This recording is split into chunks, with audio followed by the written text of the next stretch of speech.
Buenas tardes, doctora. Buenas tardes a todos los asistentes. El Hola, día ¿qué de tal? hoy es la primera sesión del Círculo de Derecho Constitucional. Hablaremos sobre el tema de introducción a los derechos fundamentales, para lo cual contamos con la presencia de la doctora Melissa Enrique Odera, doctora en Derecho y Ciencias Sociales, egresada recientemente de la Facultad de Derecho por la Universidad de la República, UDELAR. Fue oyente de cátedra de la doctora Mariana Blengio Valdés en el curso de Derechos Humanos en la Universidad de la República. Actualmente es oyente de cátedra de contratos del doctor Arturo Camó. De antemano, doctora, le agradecemos haber aceptado su invitación, para lo cual estaremos dando su ponencia. Muchas gracias. Muchas gracias, Jesús. Bueno, muy bien. Buenas tardes para todos. Buenas noches, les cuento aquí ya en Uruguay.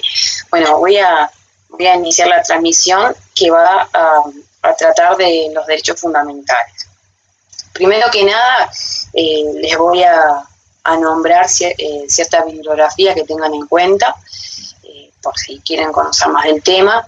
Uno de los libros que les recomiendo es este, que es el Código de Derechos Humanos, que es una recopilación realizada por la doctora Mariana Blengio Valdés, con la colaboración del profesor también José Aníbal Cagnoni, y también es editado, mejor dicho, por la editorial Konrad Adenauer.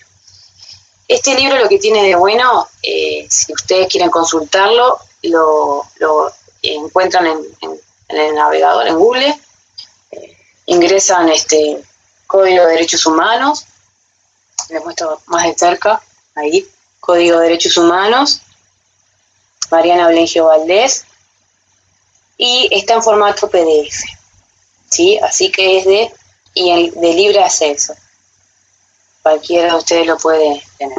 Lo que tiene de bueno este libro es que está todo recopilado en un solo, valga la redundancia, libro. Entonces, cuando uno quiere conocer cierto tema específico referente a derechos humanos, está acá, desde la Declaración de Derechos Humanos, otro ejemplo, Pacto Internacional de Derechos Civiles y Políticos, también está la Constitución de la República Oriental del Uruguay. También al inicio del libro hace una enumeración a los diferentes derechos que están en la Constitución uruguaya. También hace una recopilación, mejor dicho, va mencionando las diferentes constituciones que tuvo Uruguay hasta la última con las respectivas reformas. Así que, bueno, como les decía, en este libro lo pueden encontrar. Eso por otro lado. Mejor dicho, por otro lado, también pueden ir a la página de las Naciones Unidas. Ahí también van a encontrar toda la información referente a derechos humanos. Se las digo por las dudas, o ponen en el buscador ONU y les sale la página oficial. Siempre traten de utilizar la página oficial, ¿no? Porque hay otras páginas que también, pero no son las oficiales. Otra página también importante para tener en cuenta es la página de la Organización de Estados Americanos, que es la OEA. También ponen en el buscador el nombre OEA con mayúscula y lo encuentran enseguida. Bueno, muy bien. Primero que nada, en lo que es derechos fundamentales, yo quiero hacer una introducción haciendo referencia a dónde ubicamos a derechos fundamentales. O mejor dicho, derechos humanos. Derecho internacional lo encontramos dentro de lo que es derecho internacional público, a diferencia del derecho internacional privado. Este derecho internacional público a la vez se divide en lo que es derecho internacional humanitario, además derecho internacional de los refugiados. Como un tercer punto también podemos tener lo que son los derechos internacionales de derechos humanos, que aquí también estaría vinculado a los derechos fundamentales, y después lo que es Derecho Internacional de la Bioética. Y como principal normativa, o mejor dicho, instrumento a tener en cuenta en lo que es, estamos hablando, o sea, primero voy a hacer una introducción para que ustedes entiendan dónde encontramos los derechos fundamentales. Pero esto sí o sí hay que tenerlo en cuenta. Y hay que saber. El primer instrumento que tenemos que tener en cuenta es la Carta, ¿sí? De la Organización, la Declaración Universal de los Derechos Humanos. En Uruguay, esta carta, yo aquí la tengo en una cartulina. Esta Declaración de Derechos Humanos en Uruguay se tuvo en cuenta, se introdujo por medio de una ley. Esa es la manera de introducir la declaración en este caso, bueno, o normas internacionales. Es la ley 17.17716 del 10 de diciembre, este es el día, me equivoqué de ley. Este es el día de la creación de... ¿Qué pasa? En Uruguay también se tuvo en cuenta la importancia de lo que es los derechos humanos, y hay un día que es el 10 de diciembre, fue la Declaración de los Derechos Humanos de 1948. Y ese día aquí en Uruguay se reconoce como el Día de la Declaración Universal de los Derechos Humanos. Entonces, se declara ese día como el Día de la Declaración Universal de los Derechos Humanos, en conmemoración a la aprobación de la primera Asamblea General de las Naciones Unidas. Bueno, muy bien. Y en Uruguay, como les decía, fue en 1948, pero se tuvo en cuenta, entró en vigencia, mejor dicho, el 30 de abril de 1948. Fue por medio de la ley 12.204 del 3 de diciembre de 1955. Tienen que tener en cuenta que, por ejemplo, en el caso de la Declaración Universal de los Derechos Humanos fue en 1948, pero en Uruguay ingresó en vigencia en 1951. Eso siempre tienen que tener en cuenta porque depende del país cuando haya ratificado esa normativa, ese instrumento, ¿verdad? Bueno, eso primero para tener en cuenta. Después también, en el caso de lo que son, eso es lo que es ONU, ¿verdad? Hay que tener una diferencia de lo que es ONU, Organización de las Naciones Unidas, y lo que es OEA, que es la Organización de Estados Americanos. Ahí estamos en dos ámbitos diferentes, lo que es internacional y lo que es Estados Americanos. Ya ahí es regional. Ahí lo que se tiene en cuenta es también la Carta de la Organización de los Estados Americanos, que forma parte de la OEA. Entonces, lo que tenemos que tener en cuenta es que la ONU es Naciones Unidas. Y esta carta, que fue firmada en 1948 por la Asamblea General de las Naciones Unidas, y proclamó esta Declaración Universal de los Derechos Humanos, forma parte, mejor dicho, esa Declaración de los Derechos Humanos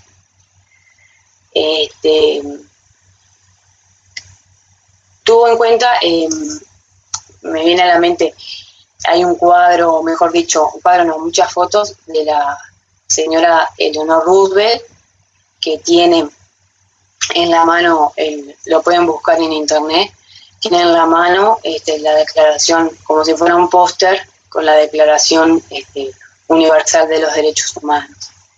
Es una de las imágenes más recordadas de este día, ¿verdad?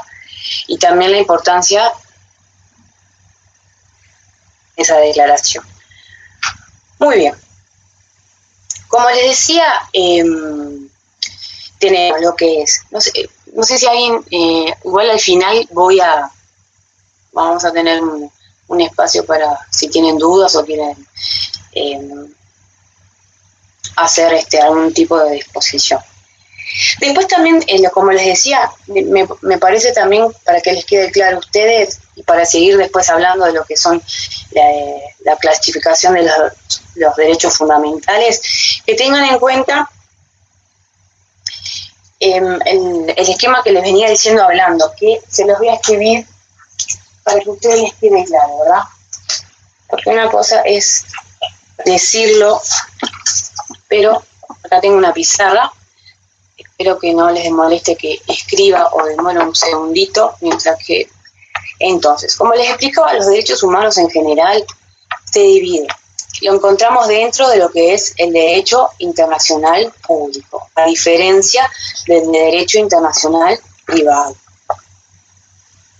Ahora se los voy a mostrar, no se preocupen. Privado.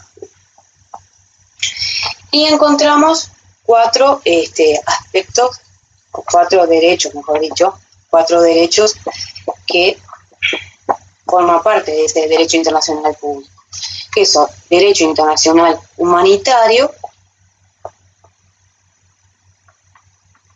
el derecho internacional de los refugiados, el derecho internacional de los derechos humanos y lo que es el derecho internacional de la biológica. ¿Sí? Después también en este esquema de derechos humanos también encontramos lo que se llama ACNUR, que trata todo lo que es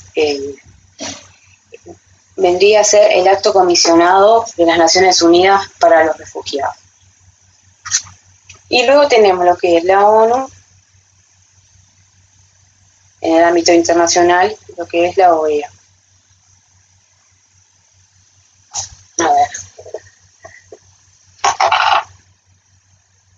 A ver si ahí se ve bien. Esto es lo que les explicaba hace un ratito. Los derechos humanos público, a diferencia de lo que es el derecho internacional privado, que trata lo que son las relaciones jurídicas de personas, ¿sí? De personas físicas o también personas, vamos a decir, comerciales, sociedades comerciales también. Esa es la diferencia con lo que es derecho internacional público, ¿sí?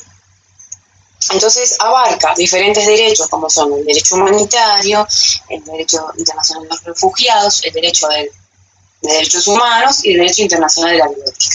Y después también tenemos ACNUR, que es una sigla que significa Alto Comisionado de las Naciones Unidas de los Refugiados. Bueno, tenemos también lo que es la ONU y la OEA. ¿Qué pasa acá? Tenemos que tener en cuenta en dos fechas importantes. Referente a la ONU, voy a poner con diferentes colores para que les quede claro. Lo que es ONU, tenemos que tener en cuenta esta fecha, 19... ¿Ven ahí? Sí, creo que se ve así. 1940. Luego, esto lo voy a borrar para no confundirlo. Tenemos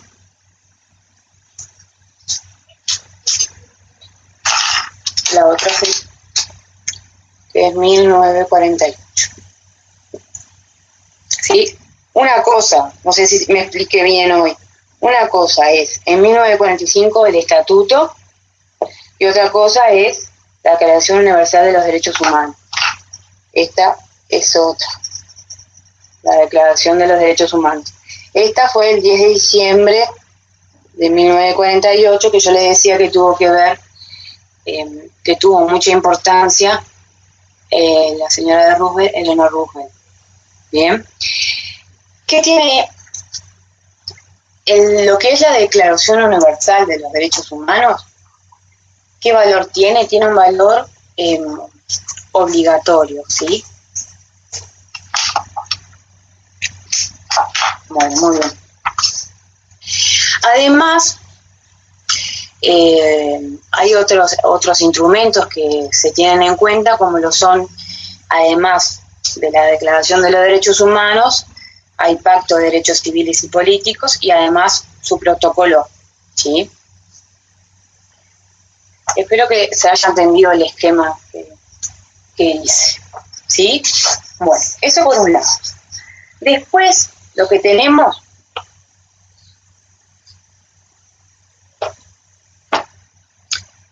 son, como les decía, los pactos y los protocolos. Cada pacto tiene su protocolo. Por ejemplo, tenemos lo que son el comité también, el comité que forma parte del protocolo. Por ejemplo, les voy a mostrar, les voy a decir un ejemplo que lo pueden encontrar, como les mencioné al principio, en el Código de Derechos Humanos, que es una recopilación de normas. Bien, que ahí está para los que recién se incorporaron en la transmisión, que se pueden encontrar en la web de forma gratuita, ¿sí?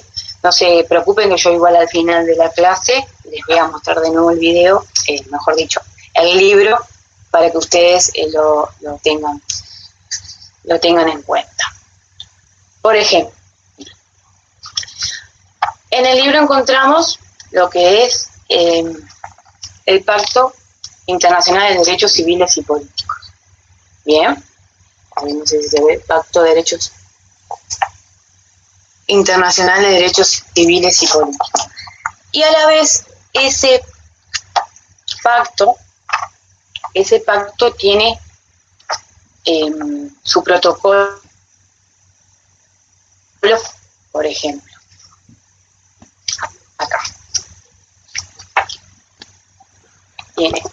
Esto está bueno tenerlo en cuenta, por eso si pueden buscarlo, el libro es sumamente recomendable. Acá tienen el Pacto Internacional de Derechos Civiles y Políticos y luego, al finalizar el pacto, inicia lo que es el protocolo facultativo del Pacto Internacional de Derechos Civiles y Políticos, que este pacto tiene además un segundo protocolo facultativo. ¿Sí?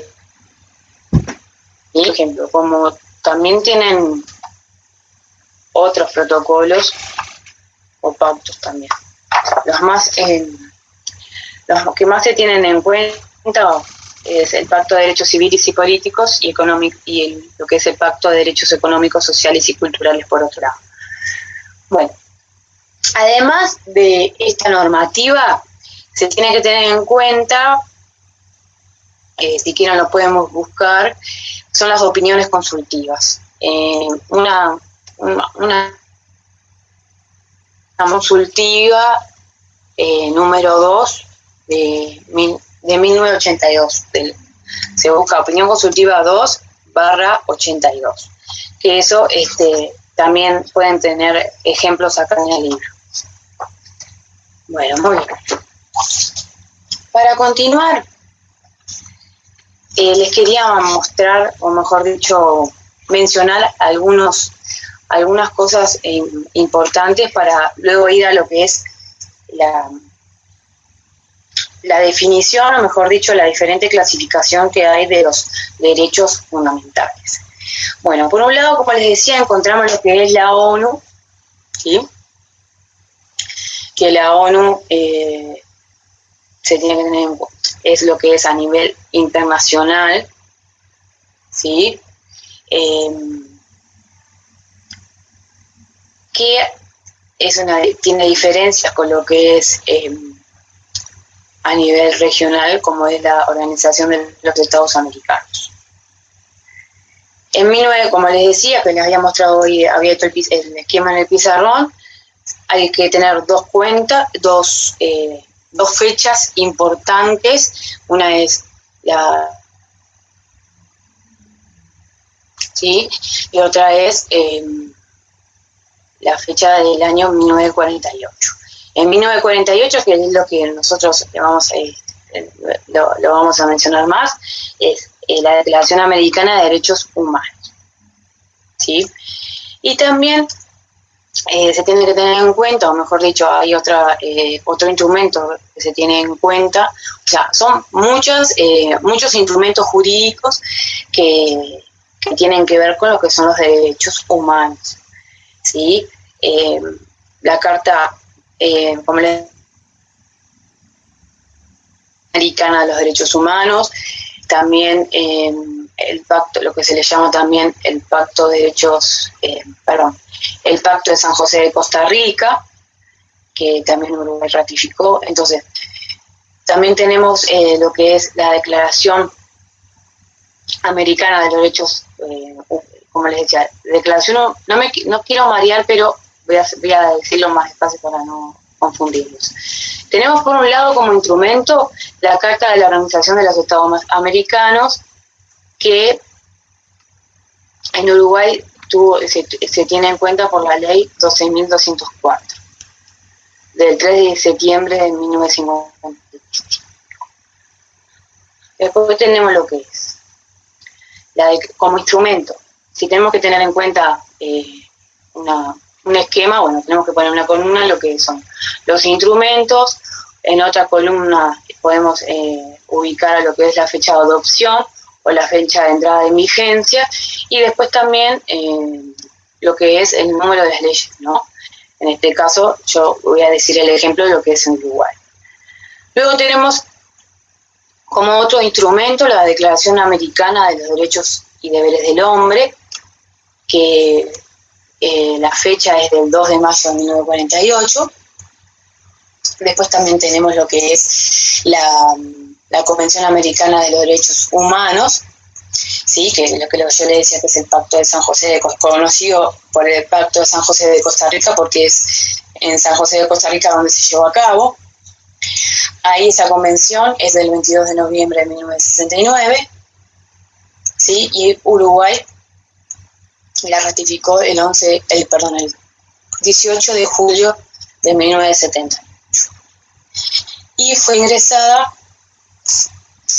a la normativa uruguaya por la ley 15.737 del 8 de marzo de 1985. De ahí ven la diferencia, que a lo que Uruguay tuvo gobierno de facto, en 1969 no se ratificó enseguida, sino que después del reingreso, o sea, mejor dicho, de vuelta a la democracia, donde por medio de la ley 15.737 del 8 de marzo de 1985, luego de haber vuelto a la democracia, es ahí donde Uruguay ratifica la convención.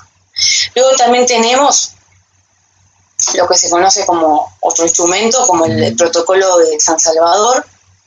Este protocolo es de 1988, y Uruguay lo tuvo en cuenta a partir del por la ley 16.519 del año 94. Después también tenemos lo que es otro protocolo, que es el protocolo de la Convención Americana de Derechos Humanos, que es del año 90, y Uruguay lo ratifica en el año 93 por la ley 16.461. Hay otras convenciones, como pueden ser la Convención para prevenir y sancionar lo que es la tortura, que es del año 1985, y Uruguay la ratificó por la ley 16.294 del año 90, fue en el año 92. También hay otras convenciones, como la Convención Americana. Cuando yo digo convención, en este caso son convenciones americanas, ¿sí? O lo mismo cuando digo protocolo. Está la Convención Americana para prevenir, sancionar y erradicar la violencia contra la mujer, que fue realizada en 1994, y recién en el 96, por medio de la ley 16.735, Uruguay lo insertó en su normativa. Y también hay otra convención, hay otras también, pero está la Convención Americana sobre la desaparición forzada de personas, que la fecha es del año 94, y Uruguay la agregó su normativa en el año 95, por la ley 16.724. Bueno, muy bien. Eso por otro lado. Bueno.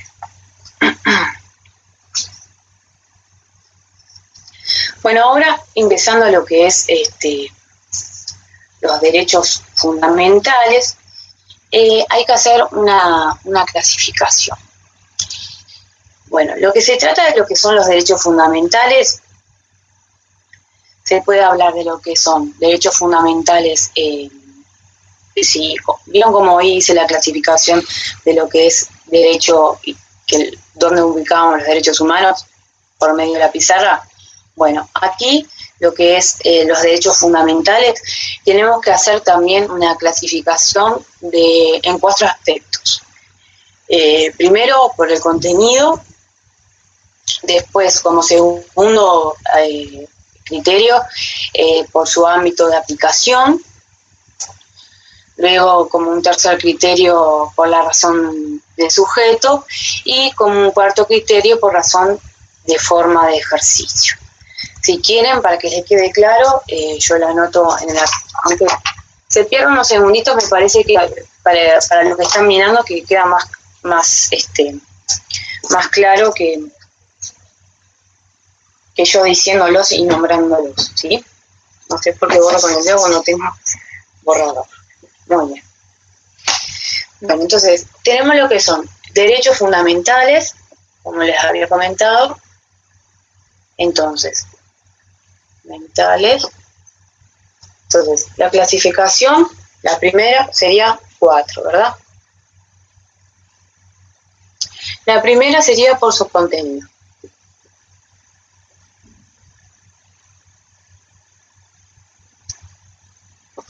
La segunda clasificación por su ámbito de aplicación.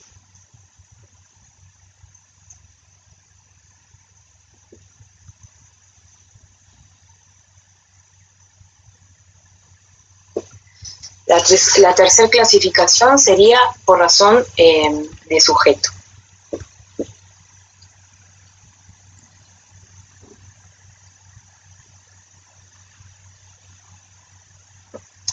Y la última, la cuarta, por razón de forma de ejercicio.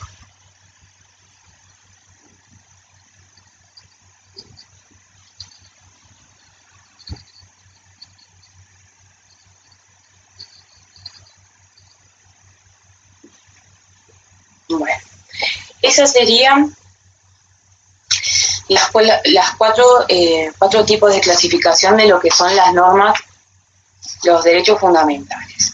Bien. Bueno. La primera, la que es por su contenido, bueno, se puede decir que es la clasificación más común, que divide lo que es los derechos individuales por un lado, y por otro lado lo que son los derechos sociales y económicos. En algunos países, o también acá en Uruguay, yo he escuchado a profesores de derechos humanos que yo no comparto esa clasificación, pero no es derechos en sí en derechos fundamentales, sino que hablan de derechos humanos de primera generación, segunda generación o de tercera generación. Yo en mi caso esa clasificación no la tengo en cuenta, porque entiendo que todos los derechos humanos son importantes, y no me parece la clasificación más correcta hablar de derechos humanos de primera y de segunda o tercera generación. Esa no. O sea, lo respeto esa clasificación, pero no la tengo en cuenta. Bueno, lo que es por su contenido, como les había dicho acá, ¿sí? La primera, ahí distingue lo que es la clasificación común de los derechos individuales, por un lado, y los derechos sociales y económicos. Y ahí podemos tener en cuenta diferentes profesores. Uno de ellos es el profesor Ruiz Jiménez, que él hace una diferente clasificación, subclasificación, en que es la sistematización de los derechos humanos recopilados en documentos, como los documentos del Concilio Vaticano II, y él distingue a la vez en lo que son los derechos fundamentales, después los derechos de la persona, después también hace otra clasificación como tercera de los derechos de la persona como un ser familiar y doméstico. También lo que son los derechos de la persona humana como ser del trabajador. Después también hace una quinta clasificación, que son los derechos de la persona humana como ser político, y una sexta también como derecho del hombre como ciudadano del mundo, y una séptima clasificación de lo que es la persona humana como ser religioso. Ese es un profesor que clasifica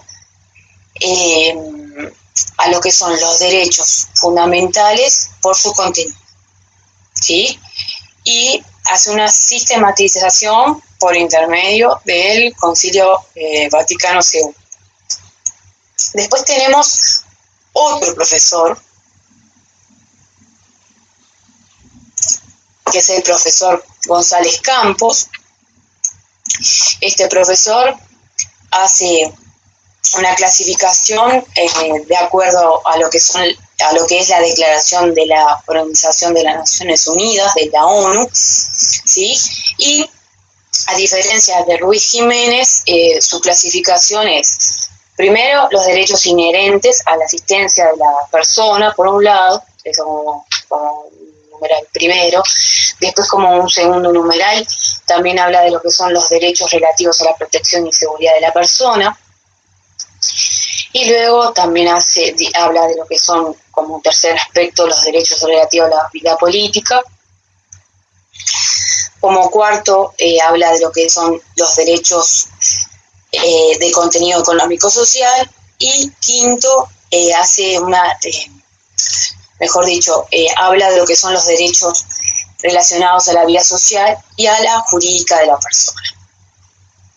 Bueno, también dentro de la clasificación por el contenido tenemos a Sánchez de la Torre, que este autor o profesor, este autor, establece una clasificación de lo que son los derechos de la intimidad, que protegen al hombre en sí mismo y en su vida privada, y los derechos derivados de la pertenencia de un individuo o un grupo de colectividad, ¿sí? Y a la vez lo que es el subgrupo de colectividad lo subdivide, ¿sí? Bueno, muy bien.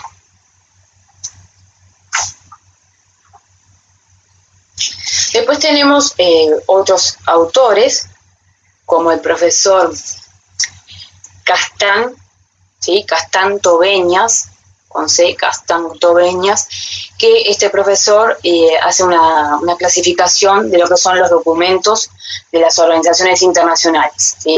Referentes a derechos humanos.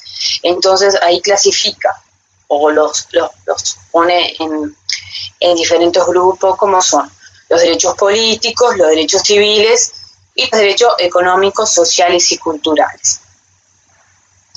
También tenemos al profesor Elías Díaz, que este profesor, a diferencia de los anteriores, hace una clasificación más amplia, ¿sí? Él vendría a ser como un catálogo más amplio. Entonces, él lo distingue en lo que es, les nombro algunos: el derecho a la vida, el derecho a la integridad física, el derecho a la les nombro algunos para no ser no volverlo, si quieren, se los digo todos para que les quede claro. Tenemos el derecho a la vida, el derecho a la integridad física, después lo que es el respeto a la dignidad moral de la persona. Después tenemos lo que es la libertad de pensamiento y de expresión. Después él también lo clasifica en lo que es, distingue en lo que es derecho a la desinformación, a la libertad religiosa y de creencias por manifestación externa de culto. También distingue lo que es derechos de libre asociación y reunión, derechos de los sindicatos políticos. También distingue lo que es los derechos económicos sociales tendientes a la efectiva nivelización de la igualdad, ¿sí? Socioeconómica. También distingue lo que son los derechos políticos tendientes a la institucionalización de la democracia y del Estado. Bueno, muy bien. Eso lo que es en el ámbito por el contenido, los derechos fundamentales. Si alguien se está recién conectando en la transmisión, en los derechos fundamentales tenemos 4 clasificaciones. La primera que estoy mencionando es por el contenido. Luego ahora entraríamos a lo que es una segunda clasificación, que era por su ámbito de aplicación. ¿Sí? Acá. Esta fue la que hablé recién, su ámbito de aplicación. Ahora ingresaría a lo que es por razón de su sujeto. ¿Sí? En lo que es el ámbito de la aplicación, acá, los derechos fundamentales, en esta perspectiva se puede decir que los derechos fundamentales se pueden clasificar en lo que son los derechos fundamentales estatales y también lo que es los derechos fundamentales internacionales o supranacionales. ¿Sí? Acá con los derechos fundamentales que pueden ser nacionales o estatales, son aquellos cuyo ámbito de vigencia coincide, ¿sí?, con el territorio de soberanía de un Estado. A diferencia de lo que son, mejor dicho, a modo de ejemplo, se expresan principalmente lo que son las constituciones o las leyes votadas por el Poder Legislativo. Acá les muestro un ejemplo para que vean. ¿Sí? Esta es la Constitución de la República Oriental de Uruguay de 1967, y esta última Constitución, que fue de 1967 en Uruguay, tuvo diferentes reformas constitucionales parciales, que son del año 1989 una, la otra de 1994, otra reforma de 1997 y la última que fue del año 2004. Esta Constitución es una versión del doctor Rubén Correa Fleitas, que es profesor de Derecho Constitucional, que ustedes el domingo que viene van a tener el gusto de escuchar, ¿sí? Bueno, esta es la Constitución uruguaya. Entonces acá lo que tenemos es un ejemplo de lo que es el ámbito de aplicación, lo que son los derechos fundamentales, y lo que es el derecho fundamental estatal. ¿Sí? Acá tenemos toda la normativa referida a los derechos, en este caso, por ejemplo, miren, para que ustedes vean. En la sesión segunda, en la primera sesión, que son del artículo 1 al 6, habla, por ejemplo, en la primera sesión habla de la nación y de la soberanía. Para luego continuar en la sesión 2, lo que son los derechos y deberes y garantías. Bien, y a modo de ejemplo les digo, a ver, uno de los tiene muchos artículos importantes y no quiero nombrar algunos sí, uno no, pero para que ustedes vean. Por ejemplo, está lo que se conoce con el artículo 7, el artículo 72 y el artículo 332. Los habitantes, en el artículo 7 establece que los habitantes de la República tienen derecho a ser protegidos del goce de su vida, honor, libertad, seguridad, trabajo y propiedad. Nadie puede ser privado de estos derechos si no conforme a las leyes que establecieren por razones de interés nacional. Así que eso a modo de ejemplo para que ustedes vean. Esta en la sesión 2 habla de lo que son los derechos, deberes y garantías. Bien, después ya tiene varias sesiones, pero la que más nos compete a nosotros en lo que son los derechos fundamentales. ¿Sí? Bueno, y se los había dicho a modo de que en lo que es la segunda clasificación por el ámbito de aplicación, en lo que es estatal, teniendo en cuenta la normativa constitucional, en este caso, o las leyes votadas, como las habían mencionado antes, ¿sí? Bueno, después tenemos lo que son la normativa internacional, ¿sí? Por un lado lo que es nacional y por otro lado lo que es internacional. Bueno, después tenemos dentro de la clasificación de derechos fundamentales, como un punto C, si quieren llamarlo, o como tercero, por razón de sujeto. Por razón del sujeto,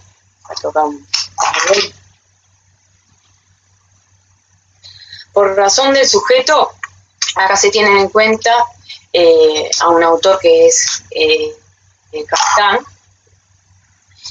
En su estudio de derechos humanos, él hace una clasificación por razón de los sujetos, ¿sí?, protegidos por estos derechos fundamentales. Entonces, él distingue, teniendo en cuenta ciertos textos, lo que son derechos a la persona humana, comunidades menores o infraestatales, también lo que es familia. Después también hace una clasificación de los derechos de Estado y en la esfera interna, y luego también clasifica lo que son los derechos de los estados y los pueblos de la comunidad internacional.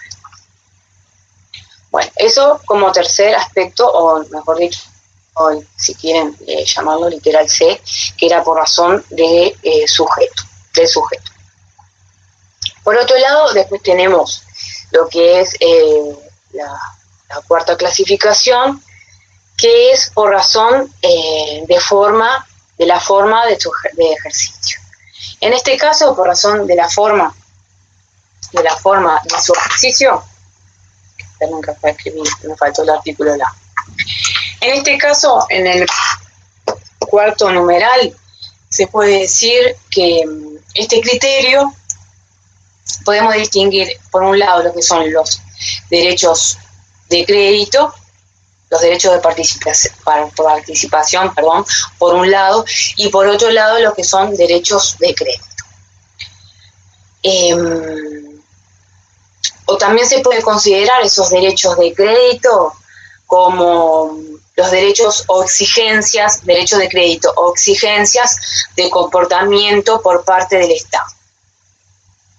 Entonces, lo que son los derechos, por un lado, de autonomía, son aquellos derechos en que el ejercicio se crea en un espacio de libertad en el cual lo que son los titulares de ese derecho puedan desenvolverse libremente. Eso es lo primero que tenemos que tener en cuenta, en lo que es los derechos fundamentales, que tiene que haber libertad, ¿sí?, sin que puedan inferir la actividad ni el Estado. También no tienen que actuar ni el Estado ni los demás grupos sociales, ¿sí?, ni otros individuos. Después, lo que son los derechos de participación son aquellos derechos que permiten al titular, en este caso de ese derecho, intervenir activamente en los diversos niveles, en los distintos órganos del Estado o en la formación de la voluntad de este, ¿sí?, de lo que es el Estado. Y también se tienen en cuenta lo que son los derechos políticos, que es una sociedad democrática, ¿sí? Luego también lo que yo les había comentado, lo que son los derechos de crédito o de exigencia de comportamiento, son aquellos derechos en los cuales el titular de los derechos puede exigir del Estado, ese titular de derecho puede exigir del Estado o de grupos sociales o particulares comportamientos positivos, ¿sí? Bueno, muy bien. Después, también se pueden tener en cuenta los nuevos derechos fundamentales, ¿sí?, que si quieren lo pueden ubicar como otro punto más que tenemos que llamar A, B, para que les quede más fácil, C, D y E. Los nuevos derechos fundamentales, ¿sí? En este caso podemos hablar de un autor que se llama Basak, con V, B-A-C-S-A-K, que él distingue lo que son los derechos humanos a nivel nacional, después también donde distingue los derechos civiles y políticos y los derechos económicos, sociales y culturales, y también hablará de lo que son los derechos de solidaridad. ¿Sí? También se pueden hablar de lo que son los que hoy se conocen como derecho a un medio ambiente decente, o también derecho al agua, o también y al aire puro, incluso lo que también se llama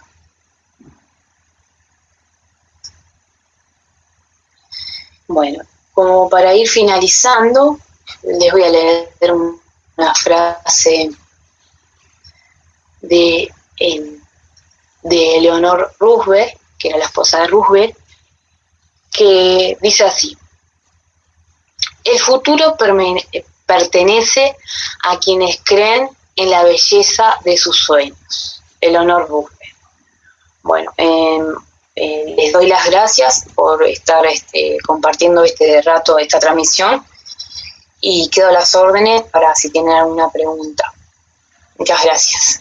Muy bien, doctora. De antemano agradecerle por haber aceptado la participación el día de hoy y a la vez felicitarla por una gran disertación. Y para lo cual sí, tenemos preguntas por parte de Juan Alejandro. Dice lo siguiente. Perdón, la pregunta es la siguiente. ¿Es posible hablar de derechos fundamentales a una muerte digna? Sí, a ver, ese tema, ¿qué pasa? Está lo que se llama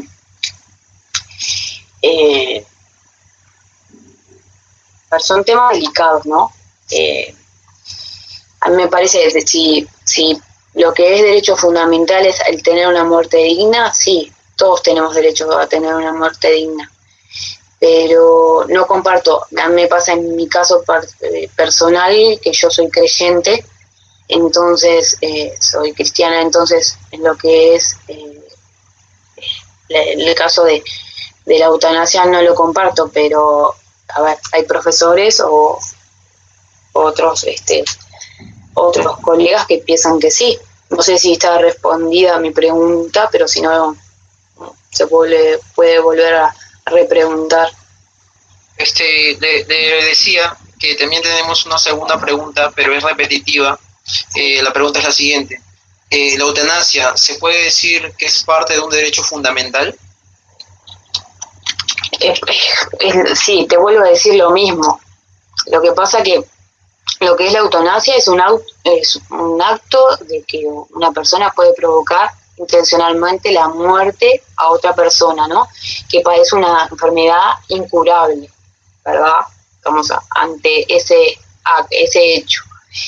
Yo particularmente no comparto la eutanasia, pero es por un tema personal mío, de que yo soy creyente, y yo no lo comparto. O sea, capaz que otro autor, otro colega le pregunta lo mismo y le puede dar otra opinión, ¿sí? Yo en ese caso no lo comparto. Ok. Miguel, nos pregunta lo siguiente. Para usted, ¿qué significa la dignidad humana? Para mí, ¿qué significa la dignidad humana? Que es abarcativo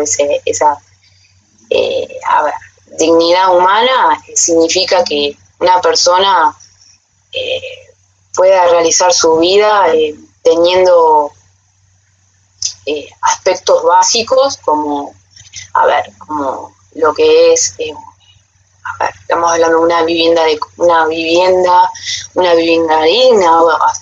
no quiero usar la misma palabra, pero tener una vivienda con las necesidades básicas, como tener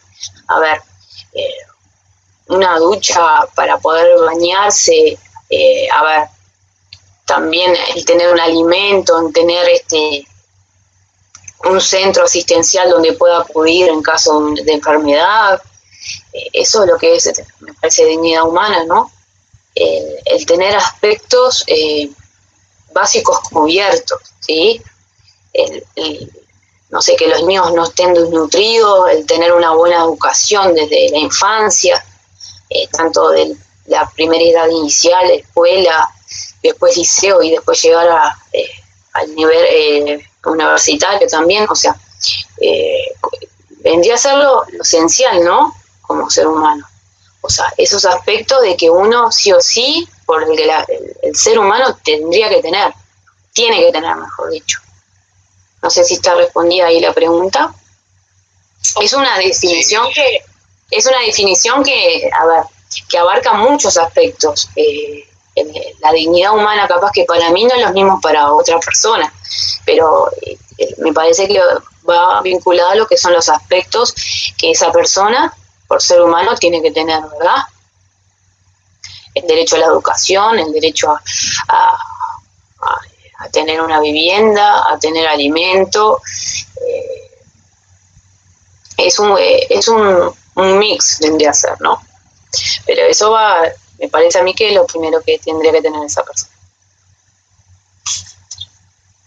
Doctora, no le puedo negar que me da muchas ganas también de preguntarle, ya que hablamos de dignidad humana, ¿usted consideraría que tiene un enlace con la condición humana? ¿La dignidad humana? Sí, con la condición humana. A ver, ¿a qué te referís? Por que la dignidad humana solamente a ver, playate un poco más, a ver si te puedo ayudar. Hay algunos autores que consideran que hablar de dignidad humana con condición humana es sinónimo. Como que es lo mismo. Sí, a eso me refiero.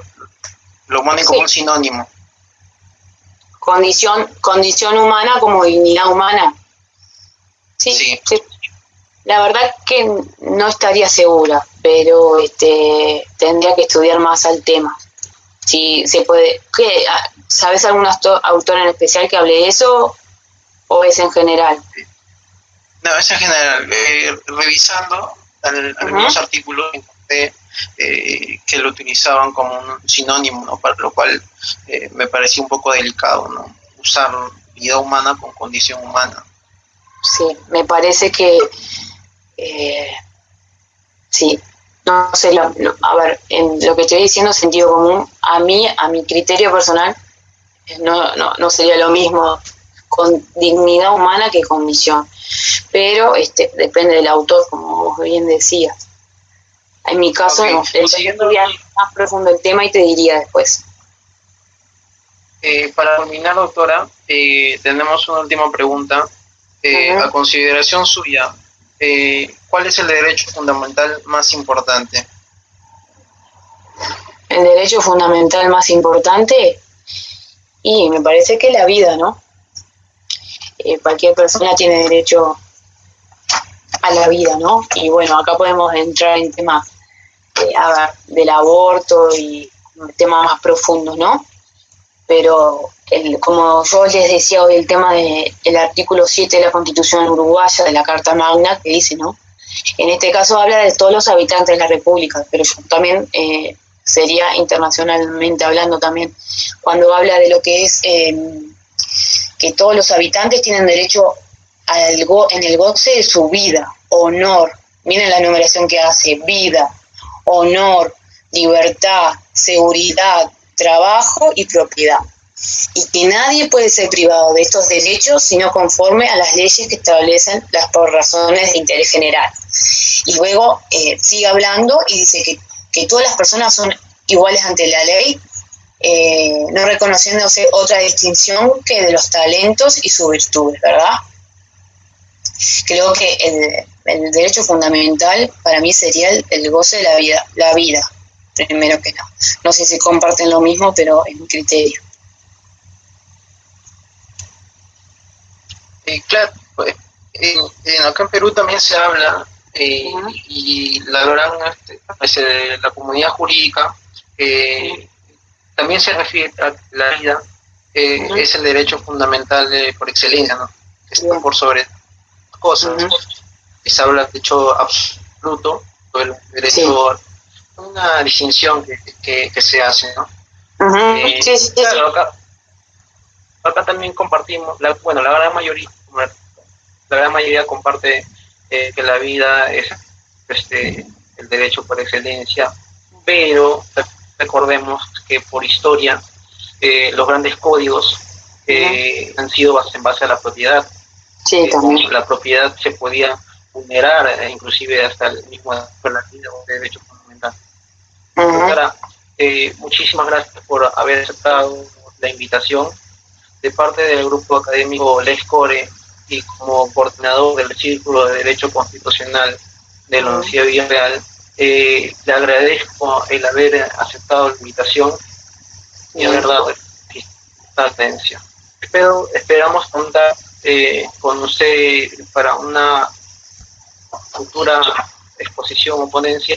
Igual le hará llegar la invitación. Muchas gracias, Jesús. Muchas gracias y bueno, quedo a las órdenes para lo que necesiten. Gracias. Y bueno, cualquier cosa o duda o si les interesa el tema o quieren profundizar más, a alguno le quedó alguna duda o quiere decir una opinión, me puede contactar por Facebook. Mi Facebook es Melissa Enrique Odera. Me escriben, mirá, yo te escuché para que yo saber quiénes son. Y quedo a las órdenes para lo que necesiten, porque todos... Para finalizar les voy a decir algo. Acá en Uruguay se tienen un profesor, que es para mí es una eminencia, Eduardo Couture. Así que todos los estudiantes y colegas que me están escuchando, el primer numeral del artículo del mandamiento del decálogo dice: estudia, el derecho se transforma constantemente. Si no sigue sus pasos, serán cada día un poco menos abogados. Así que eso sí, eso les doy un mensaje, que siempre estudien, porque el derecho se transforma constantemente. Así que por este lado, muchas gracias y a las órdenes nuevamente. Gracias a usted, doctora. Hasta una próxima oportunidad. Muchas gracias, Jesús, igualmente.